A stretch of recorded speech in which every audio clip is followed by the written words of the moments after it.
Got our... On the reviews of this cafe, it says flat white is as good as an Australian flat white. So we're going to try it. And Mia and Inez are going to give us feedback. Okay. This is the big moment.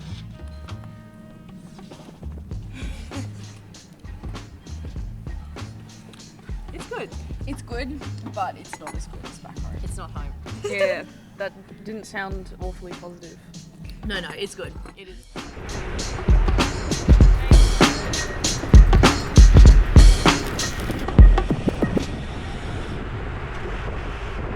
Welcome back to Developing Talent. This is a 7-part series taking you inside Meridian Bikebug, exploring what it really takes to develop athletes, build a high-performance environment, and create a genuine pathway towards the Tour de France Femmes, avec Zwift. This series is about more than just race results. It's about the people behind the performances, the decisions made along the way away from the spotlight, and the environments that allow athletes and teams to grow over time. Episode 1 set the scene through an extended conversation with Matt Keenan, Grace Brown, and Tracy Gaudry, grounding this journey in experience, perspective, and the broader landscape of women's cycling. From episode 2 onwards, the format shifts. Each episode brings together short interviews and the behind-the-scenes access to show how development actually happens, day to day, across the season, and at every stage of the pathway. I'm Kate Perry, your host for this series, and Assistant Director Sportif for the team. So this means that I'm involved in the planning, the performance conversations, and all the action along the way. In this episode, we begin our Euro Diaries with an extended preview alongside Team Director David Williams, looking at what he's most excited about heading into the European season. We'll also hear from Kirsty, Quinn, and Mia as they share their early experiences on the ground. In our Development Lens feature, I sit down with David again, this time reflecting on the team's journey over the past 2 seasons, with a focus on this year's Hertz ProVelo Super League. We'll explore preparation, performance, and the key experiences that shaped the team early in the year.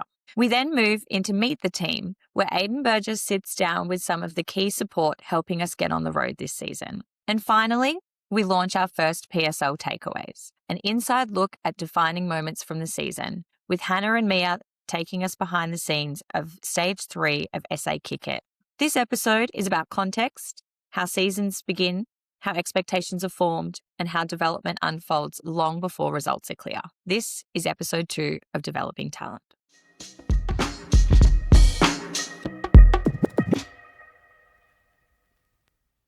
David, we are sitting here at the end of the ProVelo Super League. Meridian Bikebug have jetted off to Europe already.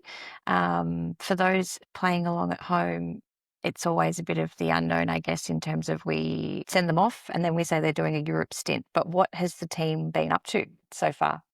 In Europe? Well, they've landed finally. I mean, it's been hard getting everyone out of Australia together. The original plan actually had been to get the whole team on one flight through Abu Dhabi, all landing in Brussels, have a truck pick them up with, 12 bikes or 14 bikes or whatever. Yeah. Worldwide events have got in the way of that. So I think we had 8 people arriving just about on 8 different flights. But anyway, they're all in accommodation now in just out of Ghent. The bikes have turned up fine and they've done a couple of races already.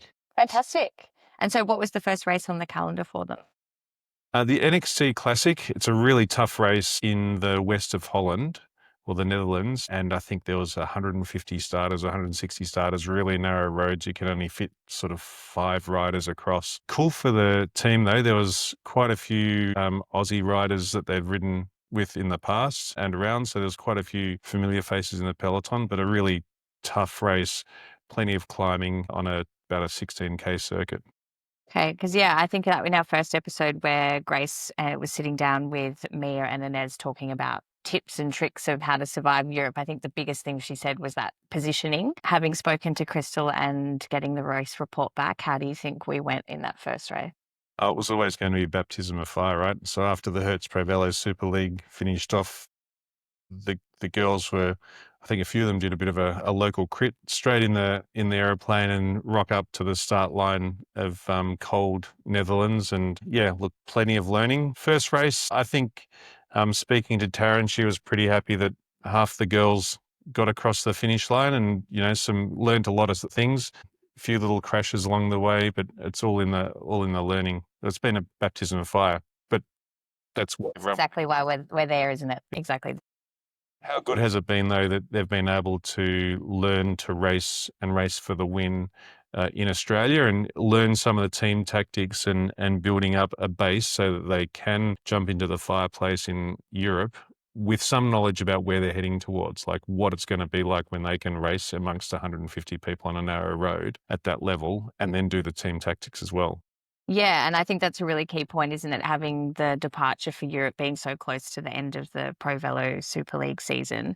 Do you think there was a sort of a standout moment in PSL that really set the team up to take that momentum into Europe, or do you think it's, you know, micro things along the way that have really attributed to that?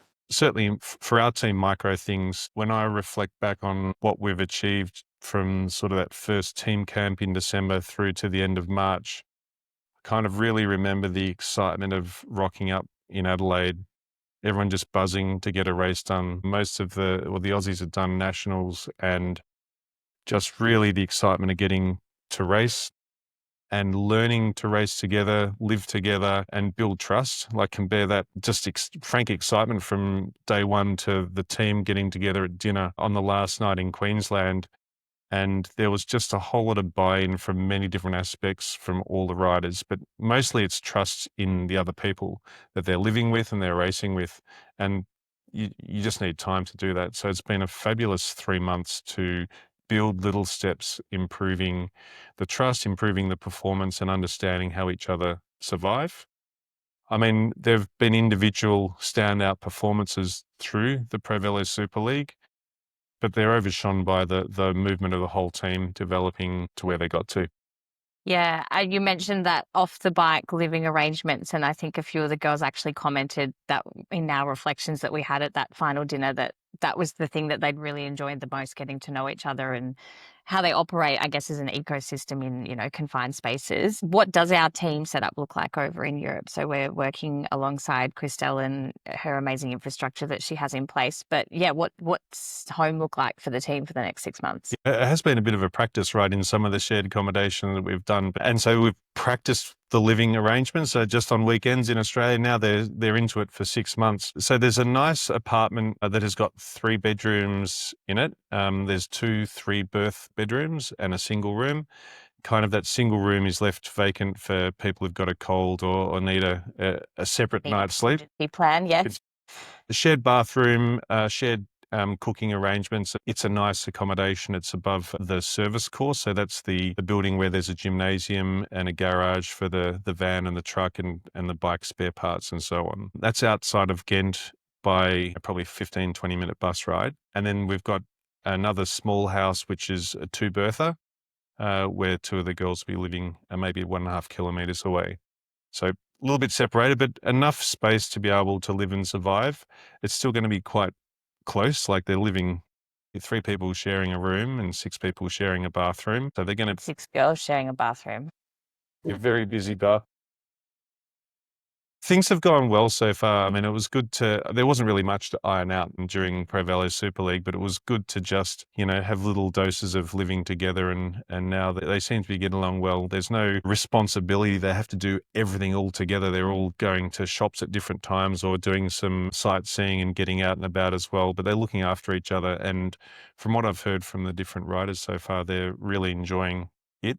Everyone's been to Europe before. It's a good testament to how Christelle's got things set up and probably the practice we've done during the ProVelo Super League to just build that trust and shared commitment to each other. That's exciting times. And the fact that they've got such a big season ahead of them, which is equally as exciting. It's amazing to see it all to come together. Like I think back about 8 or 9 months ago of starting to think this might work and the incredible work that Black Magic have done over the last 7 or 8 years to build this race program for Antipodean riders, the great trust that the riders have put in our program to trust their development to the program we're putting together, and the experience of people like Christelle involved in advocating for the girls, giving them a platform to become the champions that they want to become is amazing. Yeah, now the girls getting fully into it. 2 races ticked off already and heaps of learning. I'm really excited for the whole season. How did that come about, that partnership with Black Magic and the program? I know it's been quite public knowledge that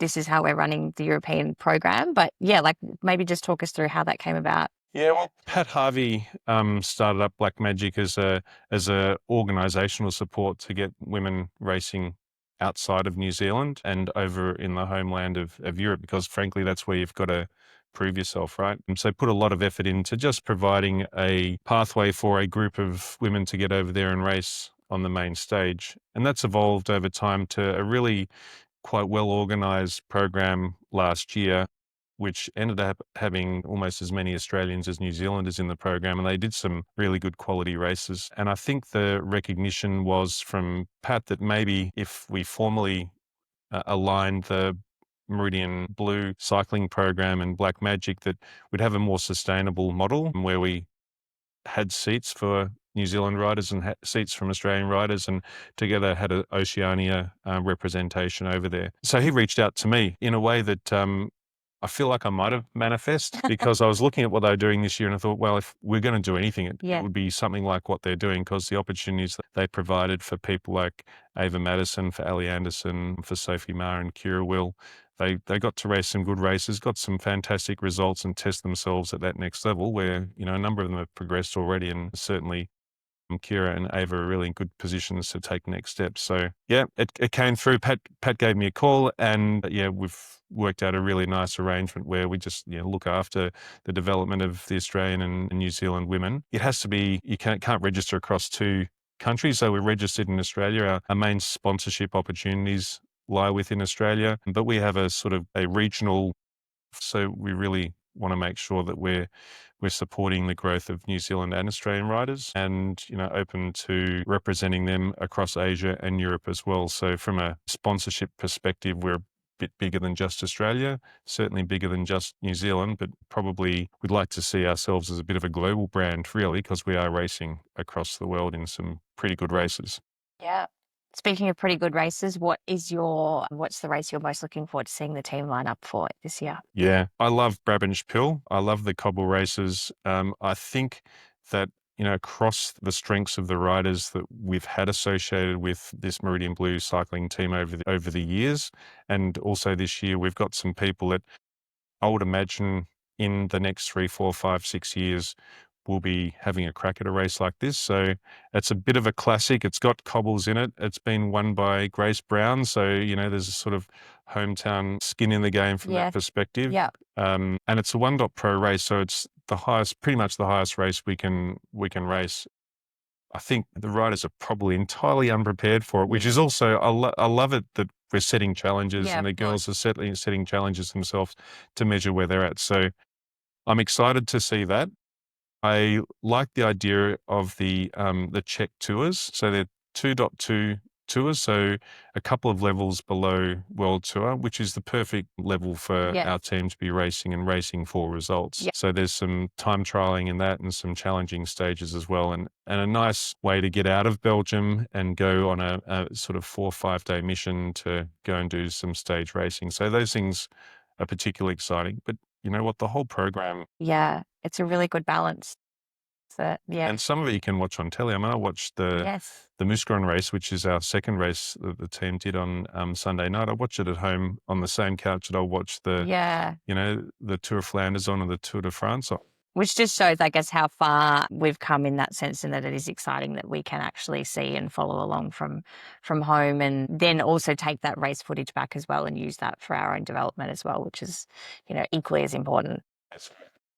Oh, it's exciting. I'm looking forward to hearing from the girls in the next couple of weeks to see how they're finding it too. I think they're loving it, and I just hope they have good luck. Yes. For sure they're going to have great experiences.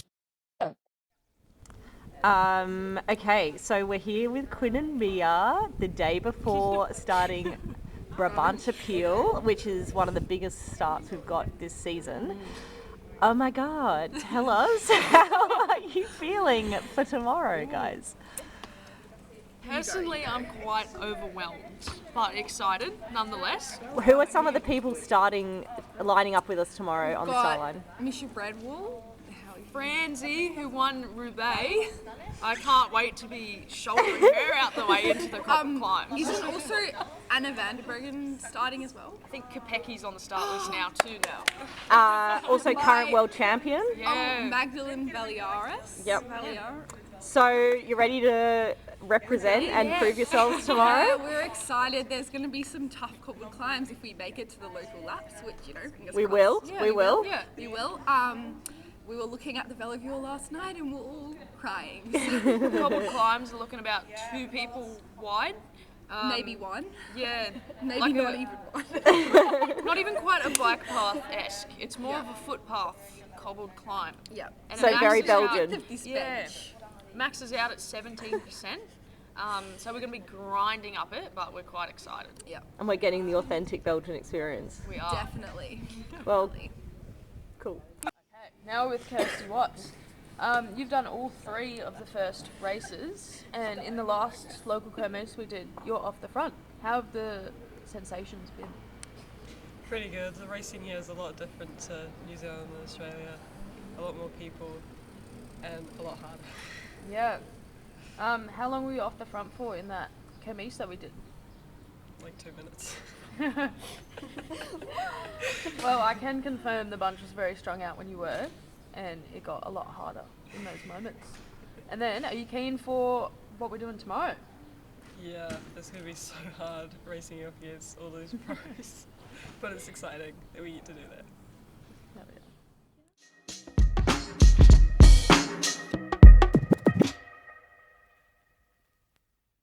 David, we're at the end of our second ProVelo Super League season for Meridian Bikebug. I can't believe I'm even saying that. It feels like it was only yesterday that we were starting in our first season. 2026 season comparative to 2025. What were the biggest standouts for you? Yeah, talk us through your thoughts and feelings for the season that was. Yeah, equally, I can't believe it's over already. I think 2026 overall was much more professional. 2025 was kind of a proof of concept. This year there was more teams, there was more effort put into social media and promotion of the events. It was a bit of a known quantity, and therefore we could sort of dial into what was expected, like the repeated efforts after week after week. For me, the logistics were easier this year because of the hard work we put in last year of sort of navigating the space. It became more important to have a van and a car that were driving up the coast rather than hiring stuff and just increasing the level of complexity each week. So I think we ran things smoother. It was more professional overall. I think the subtle changes to the calendar in terms of reducing the number of TTs probably increased the competition at the pointy end. I loved seeing the teams come to race, and I thought that Butterfield's put on a fantastic display chasing Sophia Salmons, who really got some really good points at the critical times during the season as well. So, yeah, good narrative and great production as well overall from the PSL team. I think, that level of professionalism, as you said, really did stand out. And even in the racing itself, I felt that this year the racing was a lot more, calculated. It was aggressive. We saw a lot more open at the top end as well. Like, it was harder to pick, apart from a few stages, like outright winners of, who we really needed to look out for. Teams made a big difference, right? For every team, whether it was Cycling Development Foundation, Red Cat, Butterfields, I thought our team worked really well, getting together and addressing the characteristics of the riders and the races for each event. And that was kind of good to build that up through the season. Like I said, last year was a bit more test it and see what happens. This year we're a bit more determined overall, which I think the teams probably were actually. Yeah, I think so. I think everybody had just stepped up to the plate this year, and that was reflected in the series and how it ended up. How do you reckon the riders saw it differently after seeing the winners last year progressing on to Europe? How do you reckon the riders saw the season differently this year? Yeah, it's a good question. I think I was thinking about this when, the prize, the so-called prize at the end changed in that it wasn't a guaranteed stagiaire role at the end of this season. But I think it definitely didn't deter the riders from proving their worth. And I think the really nice thing to come out of the first season was that, we saw that it wasn't just the winner that ended up with a contract. So I think that just made it a lot more palatable for a lot of the riders. And they knew that, hey, if I put my best foot forward and I'm doing the right thing in front of the camera and, the way I race and conduct myself, then those opportunities are going to arise anyway. So Yeah, I think it definitely also almost took a bit of pressure off. I think it was a nice balance this season. It seemed to be less, 1v1 like it was last year. Yep. And I think that really promoted aggressive racing. And, we saw that, some riders weren't even doing the whole series, but when they showed up, they were there to win. And, they weren't necessarily discounting themselves out because they weren't going to do the whole season. So, I think it was a much more even playing field. And it seemed to be that there was a lot more opportunistic riding opportunities, that the girls took and from all the teams, which was great. I really loved the road stage in Sydney. It was just out of barrel and those loops in the fog and the bit of rain. I was going to say, you loved it from the team car. I was standing in the feed zone. It was pretty grim. The season was great in the team car, whether it was in the fires of Adelaide or we're exposed, But what a great stage that was. It just, really aggressive. And I honestly didn't think the break was coming back. I thought, that was it. Great attacks. I mean, I asked the Andrew Christie Johnson out of Red Cap, why didn't they attack earlier? But, he always plays his cards right. And how cool for Sophie Edwards to stick with that and then, get over the line at the end for the win. Yeah. It was really good. On that stage, Amelie really, I think, surprised herself with that last attack as well. And she rode so strongly. Just her and Mia in that last break, just a little bit out of position. So good racing. And there's certainly some highlights that I've really enjoyed watching on television. Yeah, the coverage has been fantastic, hasn't it? Yeah. Where do you think, in terms of our performance, like we've obviously had a really good win at Grafton and we've carried a lot of momentum, I think podiums in nearly every stage, which is fantastic. But where do you really think that Meridian Bikebug performed well this season? Yep. Stitching together a sort of build over the whole season. I put it probably from the start in Tour of Bright, right? So it's a kind of natural start to the Aussie Summer of Cycling and where we got together as a team. I think we performed really well at executing some of the individual goals for riders, but also some of the team goals inside races. So I sort of break it down more than just the results on the podium. The podiums are really important and measuring where you're at against other riders is important, but perhaps from a bigger picture, I really want to see progress over the long period of time. And I've seen progress in every single one of our riders.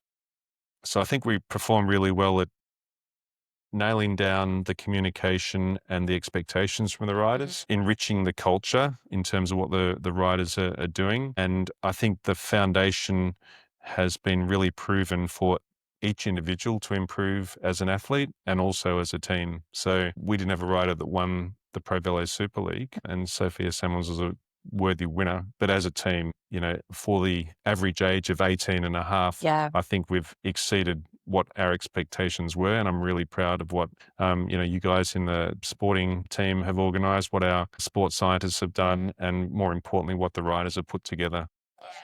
And I think that what you said there is really important, isn't it? It's that culture piece. And I think what I was most impressed with the team is, back in Bright, we got together and, some of the girls knew each other and some of them didn't. And we had that really great session where we unpacked, what's important for us to perform well, but also how do we have those tough conversations when we're not at the standard that we want to see. And I think it was nice to, yes, you can talk about it in those environments, but then to see that come to fruition in the last sort of couple of rounds where rightfully so the girls were, putting a lot of pressure on themselves to perform because they're at that pointy end and they needed to get to that next step. And I think their ability to have those hard conversations in a safe space was something that I really, you have a bit of a moment because it's just, this is what it's about, and I think like we were reflecting on earlier, that will only feed forward into Europe. So yeah, that's right. Yeah, I think, there was lots of learnings this season. And I think, another highlight for me was definitely Amelie when she would sit in those team meetings and go, all right, that's me down up the climbs. And then at the pointy end, she's still there fighting. So hopefully that for her is something she can take forward into Europe as well. That's right. Yeah. That's right. Where do you think the gaps were though? Because obviously we always talk about improvements and performances and what's next. So what do you think now that 2026 PSL's done, where do you think the gaps are still for us as a team? It's difficult to put the pressure on our team and our riders and our support staff to say that January, February, March are the moments when we step back and look for the gaps because it really is. It's a 9 or 10 month project we've got, right? Yeah. So there is not one athlete or one coach amongst the coaches that look after them that would say that the season's done now. We have to manage effort, we have to manage freshness, motivation, nutrition, and learning, and finances as well, right? So that's a year-long process. So I don't think there's any glaring gaps that we've got wrong at this stage of the season. The opportunities to learn have been taken by every single one of the riders. So the reflections that we've had as a team and as individuals, people have identified where they have let themselves down or haven't really presented in the way they want. So there's no insurmountable gap. I think that if anything, we've purposely selected a young team to try and build this project that we will be a stronger team next year and the year after as the riders build up. I think having a few more senior riders would have helped individuals, but like this is a 2 or 3 year plan. I think so.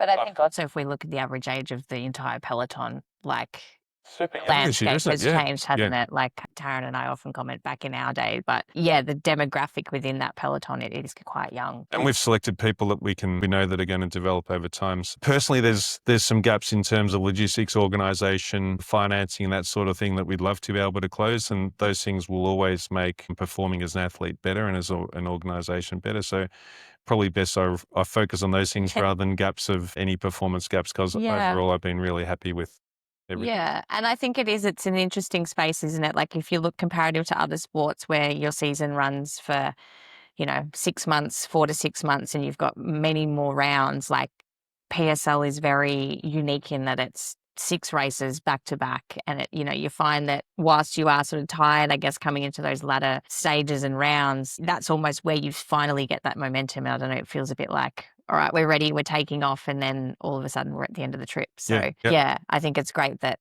they can then go over to Europe so quickly after that and keep that momentum going. Yeah. Absolutely. Yeah, fantastic. I think it was a great season, and I'm just sad it's over and I'm not over there in Europe with them. The next season will come around. I know, that's it. Yeah, exactly.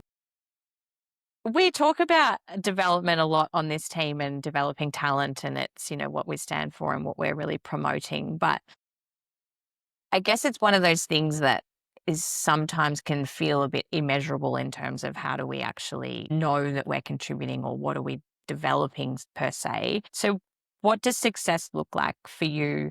I guess probably two-pronged question. As a rider on the team, what do you feel that you hope that they can get from being a development team? Like what can they get out of being on Meridian Bikebug? And then also for you as a product, having a developmental team, what does success look like for you there? Yeah. I think it's pretty straightforward from the rider's perspective. I think our responsibility as a team and as an organisation is to lower the barriers, and remove the things that stop people reaching their potential. Or minimize them at least anyway. And there's so many things, but the first is opportunity. So we can have a really meaningful impact on helping create opportunities for people who are evolving talents in this sport. So people that are committed, that have got some capabilities, some ability to train, that are improving. If we can give them opportunities to reach their best, to measure themselves against the appropriate level, then we've ticked that off.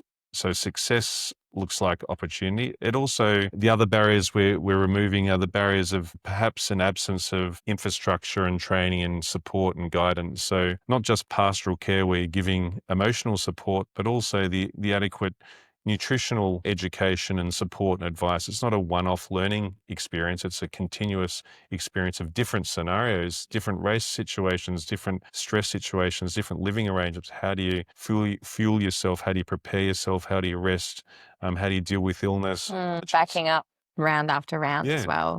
So we're removing hopefully those barriers by having a consistent approach from experienced sporting directors in an environment where we are determined to learn as staff and learn as riders as well. So if we're removing the barriers, then we've got athletes that are going to reach their potential, and talent and opportunity equals people reaching their potential. We can't provide the talent, but we can help that talent develop.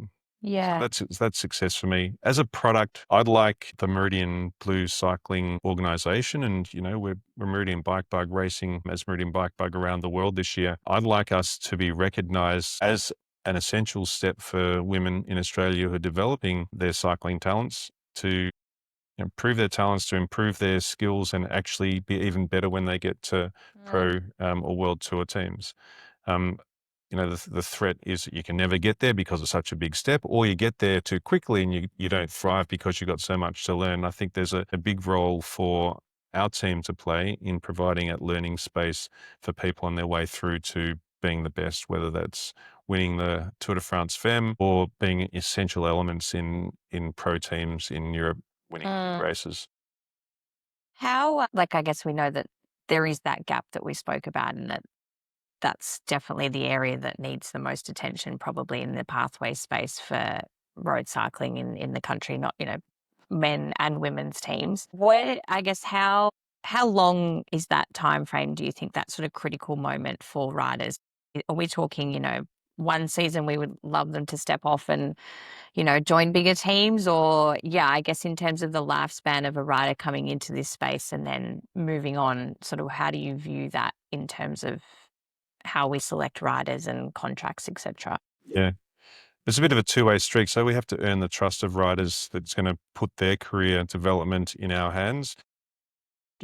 I'm under no illusion we'd need to prove that over more years than just the years we've been around, even though we've had great success. I mean, Lauren Bates got a top 5 at a 1.run race last year, and she rode with us last year. We've been, Talia's going fantastically.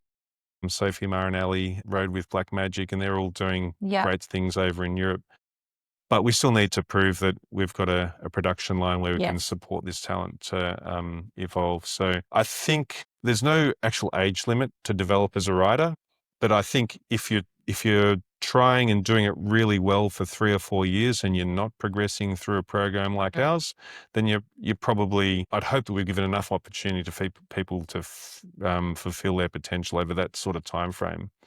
Now, if someone has outstanding results and feels like they got the maturity after 1 year of racing with us and they can get into the next level team, then fantastic. Yeah. But I'd like to think that we would have something to offer over a couple of years, 2 to 3 to 4 years, for people to fine tune their skills so that when they're moving to the next level, they're not just cannon fodder, they're actually executing their best skills and really making an impact on the sport. Yeah. And I think it's an interesting space as well, isn't it? And I have this chat with a lot of junior athletes, especially, that that they feel like they have to make it by a certain age, and particularly in the female peloton, like the amount of times I've had conversations with, young athletes and just said, you've got time, you're actually in a really unique position that comparative to the male peloton, you've got plenty of years ahead. And we saw that with Grace and Tracy commenting, that they got into the sport later, and look how decorative their careers were. So how important do you think that patience element is in? Super important, but I can understand it. And I think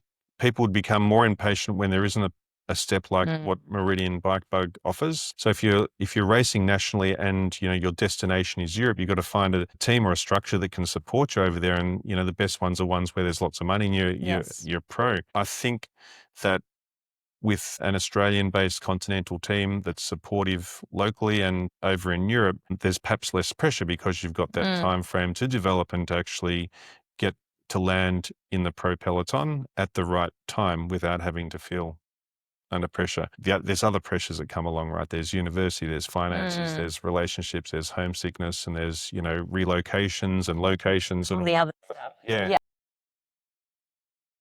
You can't solve all of those things. And, when does the clock start ticking? Is it as soon as you become under 23s, or is it as soon as you've got enough money to be able to go overseas for 3 or 4 years? I think it's different for everyone. Our program, I think, could support people over that 2, 3, 4 year period and help them get to their best. Yeah. Well, here's hoping, right?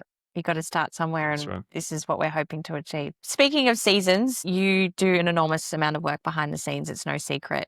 But I guess a lot of people probably don't even realize what goes into pulling a team together, an operation this big, and, getting it even to Europe. So maybe if you could just give us some insights into when did all of this Europe planning start for Meridian Bikebug, and do you ever sleep? Because it feels like you don't with all the amazing work that you do. But how big is it, and when does all this work start? Well, I think it was around July last year, recognizing that we had 5 riders from last year's team who were solo in Europe racing for club teams and thinking, well, we're only a little bit of organisation away from getting 6 people over there and racing as a team. Yeah. So we started looking into it, and having Bikebug come on as sponsors has been fantastic. So to give us a little bit of security and confidence to build into the program. Joining up with Black Magic with their infrastructure already, in October, we really had to commit, and that's when the organisation started. And I think it was a full-time job for several months trying to get things organised. We're getting into a bit of a flow now, but what are we? We're in April now, and my sole focus is looking for sponsorship for next year. So, Yeah. if the financial year finishes in a couple of months, Yeah. we'd like to get sponsors engaged for our ambitions for 2027. And we can't do that in October. We need to have that sorted out over the next 3 or 4 months. So most of my time's on that. Europe's sort of looking after itself a little bit. Yes. Yeah, because I guess once you're already in motion for this year, you do have to think about next year, don't you? The fragility of cycling teams is, it's not it's something that I guess is quite well known. You've put an enormous amount of work into sponsorship proposals and deals and value adds, I guess, as a partnerships. What is it that, what sort of key insights have you learned and found along the way of trying to secure sponsorship for this team? Was there anything that surprised you, the different perspectives? Yeah, like how does that process? Well, one thing that's been reliable is that Aussies and New Zealanders love their sport.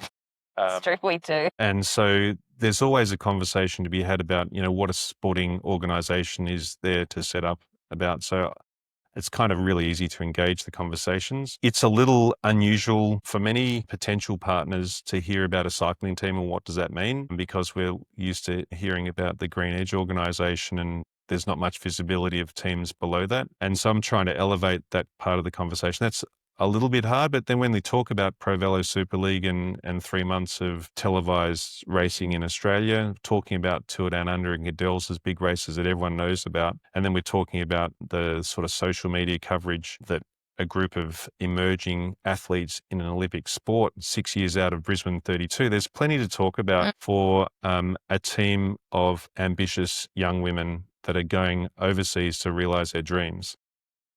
There is many good news stories that come out of it, many challenges and, overcoming adversity, perspectives and narratives that roll out of a team like that. So it's about packaging that up in a, very competitive landscape. And there's not anyone out there that just wants to roll out a big checkbook just because they like cycling. But there's plenty of great stories to tell in this team. So I've been encouraged by the sort of conversations I've been having. And I do like the fact that Australia's been historically very successful at competing in cycling. Something like 14% of medals from the World Championships were won by Australian New Zealand women. About 7% of the pro peloton comes from Australia and New Zealand, but at the continental level, there's only 1% of riders that come from Australia and New Zealand. So there's a gap that we need to fill. And our athletes deserve to have access at that level that we're competing at the continental level. So, there's plenty to talk about, and bringing along partners is never easy, but you need to sell a story. And I think there's a pretty good story to tell from our women. Yeah. And I think the more that we can get those stories out there and reach the non-cycling community as well and just promote the amazing work that these riders are doing and the sacrifices they're making. And I think when you have that personability with a product, it makes it a lot more enticing for someone to get on board. We have great footage these days from the Australian races. We have great broadcasts from European races. So there's always something to keep on and hear about the team. There's not, like you say, there's not many sports that cover 10 or 11 months of the year where you've got content to put forwards. Yeah, fingers crossed that we have a good outcome in our sort of chase for partners that want to take a stake in this sort of program. Yeah, I don't envy you, that's for sure. I find it fun. I mean, I'm meeting lots of nice people and having great conversations. There's going to be some really good quality. There is some really good quality interest in this program, which is encouraging because I really believe in it. I love rocking up to the races. I love hearing the girls as they've reached their little goals or overcome their little challenges or exceeded their expectations in their racing. And that's what it's about, right? Yeah. Like that's why we're here and we're doing what we do. Well, we love sport as well, right? Yeah, exactly. Yeah. Otherwise we wouldn't be here. What does 2027 look like for the team? Are we going bigger? Are we trying to get momentum at where we're at? What's the plan? Well, we had a short run into getting prepared for this year. I do wonder if our list is a bit thin for the sort of racing that we're doing. I mean, we're In terms of roster size. roster size, yeah. So 8 or 9 riders after Alyssa's finished, hopefully getting to Commonwealth Games is not really very many for the number of races that we've been offered. We've had to say no to some races because we just don't have the roster size. Yeah, A good position to be in. good problem to have, but still That's something right. we need to address. Yeah. So probably looking at options to build out the roster a little bit for next year. I think the nature of the races we're doing and the timing will stay about the same. It's really important for a team like Meridian Bikebug to compete at Tour Down Under and Cadell's. We're Australia's only domestic-based continental team. Yes. It's a sort of exposure that our riders have had as national team riders. I mean, 3 of our team raced Correct. at Tour Down Under this year. They did Bright Nationals and then they got together on the national team. Yeah. And I'd love to see that in the Meridian Bikebug jersey because for our sponsors, that's really important for us to attract eyes and also attract value. And I think we've proven already in our first weekend in Europe that we can race that level. We had Amelie at the Tour Down Under One Day Classic, got a top 10 result. So we've got quality there that can put into these races. Alyssa, of course, won the Queen of the Mountain jersey last year at Tour Down Under. So I think there's a compelling argument. On the door. An Aussie continental team racing at the biggest races in Australia. So, that would be probably my number one goal for 2027. Start off with a bang on the World Tour stage in Geelong and Adelaide. Fantastic. Similar sort of program and perhaps even higher engagement with our audience. We've got a few exciting ideas of sort of things that we could do next year and building out sponsorship value as well. But we expect to be a recognisable Australian, New Zealand sporting team, and the cycling community is huge, right? So we've only started to scratch the surface. So I see that in 2027. A few more riders, bit better exposure in Australia, and deeper engagement across the cycling community. Yeah, and it's just fine tuning, like you said, isn't it? Each year we build a little bit more and look at where those opportunities are. And yeah, I think it was interesting. I was listening, I think it was the Flanders commentary, and perhaps it was Gracie Elvin, I can't remember exactly, but they were talking about how cycling teams are always in a really unique position because we don't have like a membership fan base. Like you don't buy, like we obviously have supporter kit, but outside of kit, like it's not people lining the streets in like their Meridian Bikebug gear and buying memberships to go to things. So yeah, I think it just highlights then the shift on the importance of then nailing sponsorship value in other ways. Yeah. And I think the individual narratives are important for cycling, whether it's in a race or over a season or over a career. And certainly we're in a good position to be able to amplify some of those storylines. Yes. As we've got riders who for sure are going to be in contention for Brisbane 32. We've got riders that are going to win European races in the coming years. And hopefully we've got a whole group of people that eventually get a chance to race the Tour de France Femmes. Yeah. That's why we're here. We really want them to get to that level, don't we? Absolutely. Yeah. Well, thanks, David. It's been a pleasure. And yeah, hopefully we can get a little bit more out of 2027. Thanks, Kate.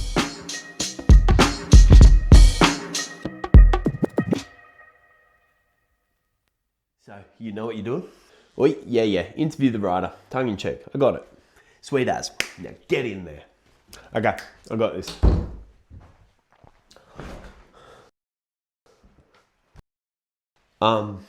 Hey. What? Look at me. What the actual? Sunglasses. Well, yeah. 100% sunglasses. I thought I was interviewing a Meridian Bikebug rider.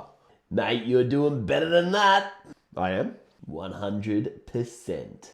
I'm sorry, I've just never talked to sunglasses before. Will be cool. Right, of course. Hi. So what do you do on the team? I protect from the glare, but mate, people will stare. Oh yeah? 100%. 100%. Oh, because of the brand. Hey, you're doing great. Oh, thank you. No worries. Anyway, I guess we'd better wrap this up. Hey, mate. Yeah, before you go. What? Stay shady. 100% shady.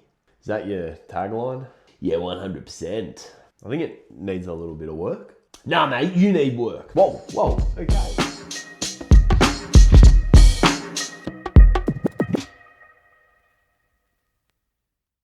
So Stage 3. Is the camera rolling? Camera's Stage 3. rolling. Stage 3 was a 4 a.m. wake up, wasn't it? Yeah, that was lovely. I had to get all of our stuff out of our tiny hostel room. That was fun.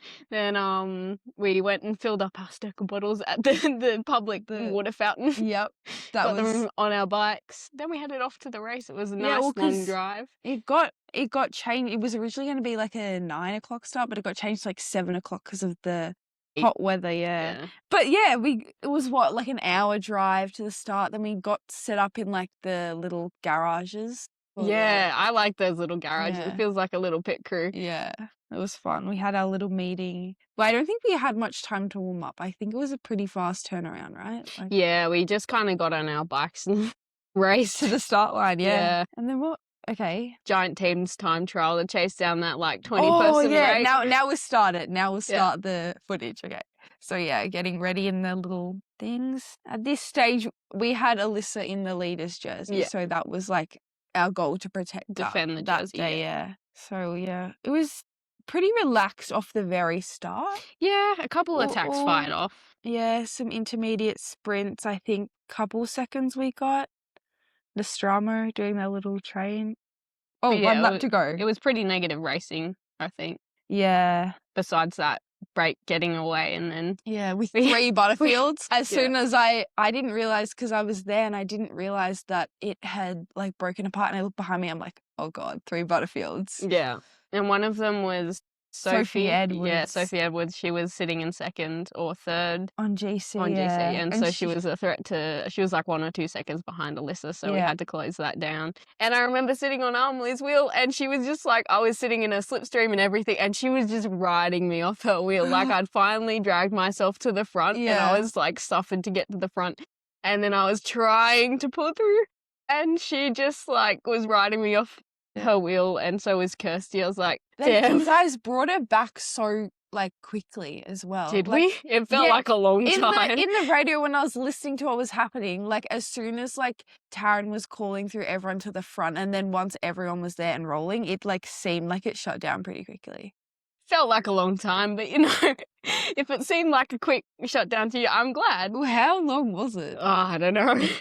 Because It felt like 20 minutes to me. Was it like 1 or 2? I feel like the break was away for what, like 2.5 laps. 2 laps. I think I 1.5. realised pretty quickly that Sophie Like, was in that group, yeah. and then it got traction while we realised, and so we kind of scrambled to get it 'Cause chased she together. was, every time people stopped rolling, she would sit on the front and just go fully like hard, and I was like, oh. Yeah, Hey. she wanted to stay away, obviously. Yeah, it was a good plan for them. Like it almost will. No match Let's for see. Amelie and Kirsty trains. How did the end result in the end? I think Odette had to, like, it was almost impossible for her because I think she was maybe 3rd or 4th on GC. Like, she wasn't even second. I think Kira was second. And she had to, like, everything had to go right for her to win. Mm. And then she ended up winning overall by, like, 0.4 seconds. 0.4. Tight margin. So that must have been on countback of, like, the stage or the time trial. Maybe sprint points? How did the No, sprint because they were points turn out? well, the exact like decimal. I guess they would have been even overall. She got more sprint points in that last stage though. She like got like all of them. Yeah, she got So we know she won. What did we learn? Don't let breaks go away with really being really outnumbered. Yeah, check who's in the break quickly. Yeah. And make sure that We're all attentive. there's no one Right. in there that could be a threat to the team's goals. Yeah. And it was also technically our first like series of races together, like racing as a team. So just learning more about how each other like rides. Yeah. I guess. Like we did work pretty well, I think, across all the races together. I don't know, just getting used to being like in a team with each other and like What everyone's good at. yeah, what everyone's Yeah, we everyone's learned skills. at that race. I think Yeah. we kind of established what everyone kind of was good at and what they're Yeah. used to, and then like What later was- on we kind of discovered what some people are getting better at. And Yeah. what they could be good at in the future. Yeah. Yeah, true. That was looked at in Tassie. Yeah. What's Um, a third learning? Third learning? Maybe I don't know. Mm. Don't throw my hands up before we cross the line. That's a particular person's learning.